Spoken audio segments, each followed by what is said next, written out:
Sa Pangasinan, ilang bayan ang nalubog sa lagpas dibdib na baha. Meron pang isang barangay na inabot na ang bubong ng mga bahay. Samantala sa Tarlac, pinangangambahan ang pagbigay ng isang dike matapos itong magkaroon ng mga bitak. Live mula sa Pangasinan, may report si Dano Tingkungko. Dano? Jessica, kahit na medyo mahina-hina na yung ulan at medyo ambon na lang itong nararamdaman natin, hindi pa rin tuluyan tumitigil ang ulan dito sa ating kinatatayuan sa bayan ng Calasiao sa Pangasinan na ganito yung sitwasyon mula pa nung kahapon ng umaga hanggang ngayon na minsan lumalakas pa na may kasamang konting hangin. Kaya yung tubig sa iba't ibang bayan dito sa Pangasinan, kabilang itong bayan ng Calasiao at ang isa pang bayan na binisita natin ng mga Tarem, patuloy na tumataas. Malaking bahagi ng Calasiao, Pangasinan ang nalubog sa baha dahil sa halos 4 na araw ng pananalasa ng habagat. Pahirapan ang pagbiyahe sa bayan matapos tumaas ang tubig sa Marusay River. Sa Barangay Lasip, hanggang dibdib na ang lalim ng tubig. Kinailangan na nga ng mga residenteng magbangka para makalabas-masok ng barangay. Ang ganito lang sir, pag taon-taon na ganitong baha, yung kulang kami sa pagkain, kulang kami sa mga gamot, kasi lalo yung mga puko, at yung asawa nito may sakit. Sanay raw ang mga residente dito sa baha, kaya naman maraming bahay ang may mataas ng pundasyon. Ang delikado lang, sa kabila ng baha, meron pa rin silang kuryente. Pinapatay ang kuryente. Sabi ko na sir, sabi ko na, patawag na. Bakit tawagan? Mahirap yan, makukuryente kayo. Sa Barangay Talibao, halos lamunin na ng ilog ang ilang bahay. Sa bubong naglalaba kami. Pag hindi kami maglalaba, di maraming lalaban, di nahirapan ako. Halos ganito rin ang sitwasyon sa bayan ng mga Tarem kung saan lampas tao pa ang baha.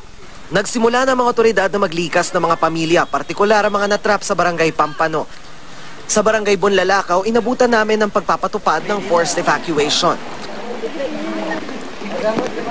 Sa kalapit na lalawigan ng Tarlac, kinukumpuni na ang nasirang dike sa kahabaan ng Ninoy Aquino Avenue sa kabisera ng Tarlac City. Nagkaroon kasi ng malaking bitak sa gilid at ibabaw ng dike. Nilalagyan muna ito ng sandbag para hindi bumigay. Pasensya na po, one way po tayo ngayon. Ikot po tayo sa May Mabini.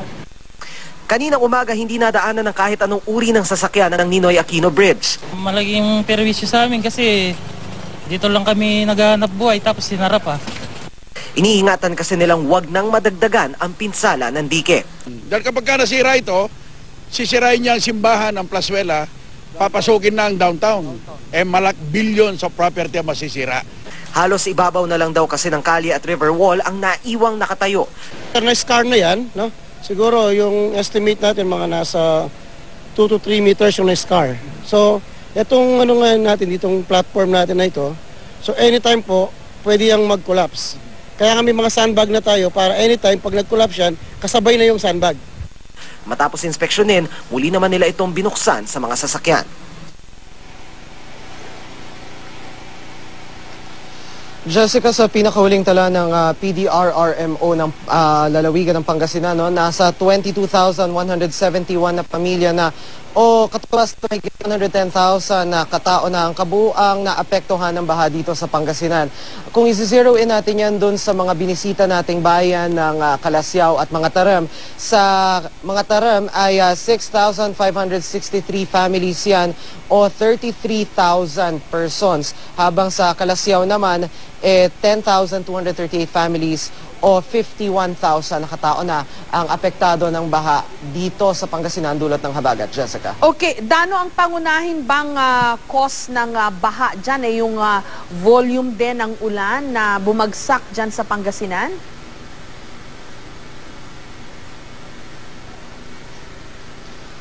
Jessica, paliwanag sa atin ng PDRRMO ng Pangasinan, bukod dun sa volume, which is expected, ito na yung expected na outcome nun. Kung walang tigil yung ulan at malakas pa ito, of course, magkakaroon ng build-up, katulad sa ibang mga lugar dito sa Luzon na nagkakaroon ng ponding o yung pag-iipon ng tubig, nagiging catch basin. Paliwanag din sa atin ng PDRRMO, bukod sa pagiging catch basin ng maraming bayan dito sa Pangasinan, katulad na lang nitong Calasiao at mga Tarem na basically low-lying ito at flat, ang Pangasinan din kasi maraming ilog na umiikot at nagsasanga-sanga sa iba't ibang bayan na syempre kung sasamahan mo yan ng ulan, ng mataas na volume o malakas na pagulan at mataas na volume, tapos sasamahan mo pa yan ng ulan na galing sa bundok, talagang ito ang magiging resulta. Kaya yung dasal ng mga residente rito, sana tumigil na talaga yung ulan. Hindi lang dito sa Pangasinan, kundi pati na rin sa ibang lugar, especially dun sa mga bundok, no, sa mga matataas na lugar, para magkaroon ng pagkakataon yung baha na humupa at magkaroon din sila ng pagkakataon na ibalik sa normal ang kanilang buhay, Jessica. Okay, kasi naalala ko in the past, no, yung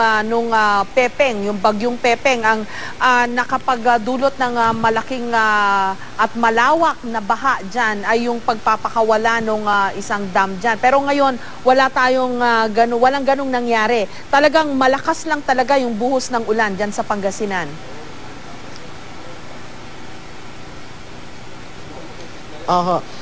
Jessica, we don't have the exact numbers now, no? Pero based dun sa 4 a.m. monitoring ng Pag-asa, yung Agno River, it's at 315 meters na yung kanyang level.